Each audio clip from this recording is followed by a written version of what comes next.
Welcome back to my YouTube channel.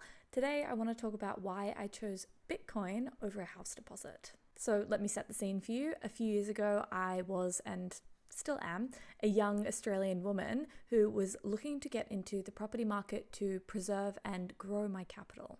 At this stage in my life I was actually ready to take on more responsibility, but the more I looked into actually purchasing my first home, the more I was turned off by it. Coming from a background where I really value my autonomy and my ability to pick up and move freely in the world, buying a hard asset like a house seemed to be a very precarious decision, and I didn't really want to be tied to a place where I was obligated to continue to put in money at times where perhaps I wouldn't have the money to put in.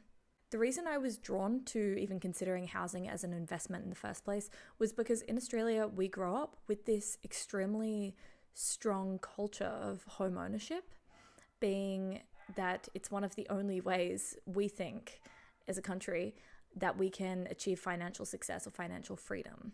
It's kind of something people do without really thinking too much about it. They have some money, they want to put it somewhere, so they put it into a house. But again, the more I looked into it, the more hesitant I became. But funnily enough, around this time when I was considering buying a property, I was actually introduced to Bitcoin by someone close to me, and luckily my eyes opened and my world changed. Bitcoin was kind of my initiation to understanding not only how money works, but how the world works in general. And in learning about Bitcoin, it kind of reaffirmed what I already knew or what I already felt, especially toward home ownership. I don't want to be tied to an asset that is a risk or could potentially be repossessed in the future. More on this, I really just didn't feel like picking up a massive debt, like a mortgage of 30 years as a 20-year-old. And I also, to be honest, didn't really feel like competing with what feels like half the world in the housing market in Sydney. More than just buying a home, it felt like I was entering a decades-long debt contract at inflated prices in one of the most competitive markets in the world. And I didn't feel like that. I didn't feel like that because the future felt very uncertain, and it still does with war and geopolitical conflict. But also, home ownership to me stopped feeling like ownership and started feeling a lot more like managed dependency and permission slips that my bank would have to write me.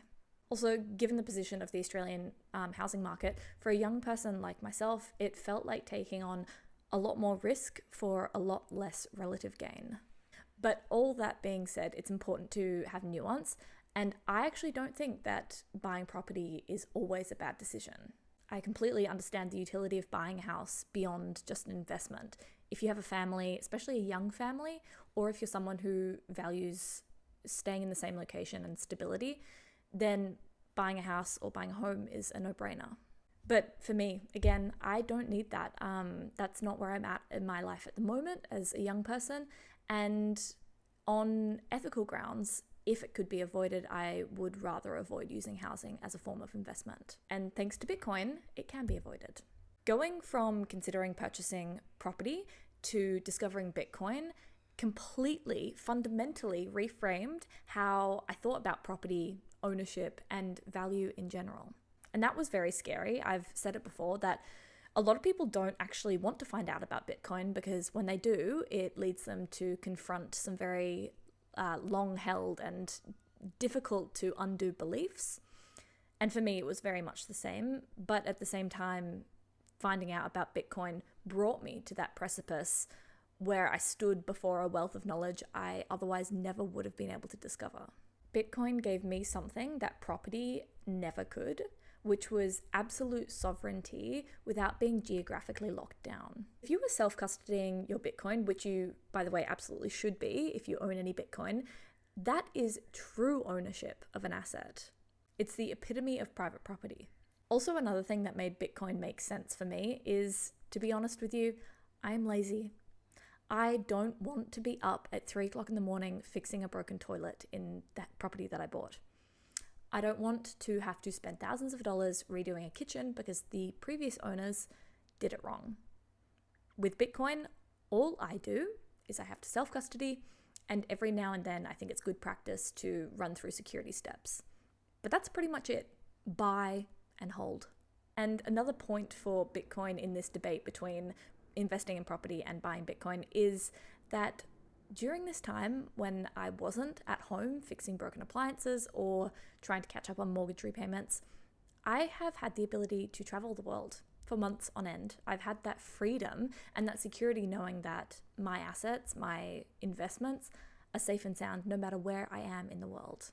And at the same time, which is just the total cherry on top, that asset that I chose was outperforming most traditional investments. This journey so far has been a massive blessing to me because it's helped me align my philosophies, and it's also helped me discover what I value as a person, as a human, on a much deeper level. Before I finish my video, I just want to mention this. While I love travel and experience, I think that is what makes life beautiful, I refuse to adopt this attitude of apathy towards saving for the future that is seeming to become more and more popular within my generation. Most people I know who are around my age are not even thinking about saving for the future anymore because it feels so uncertain.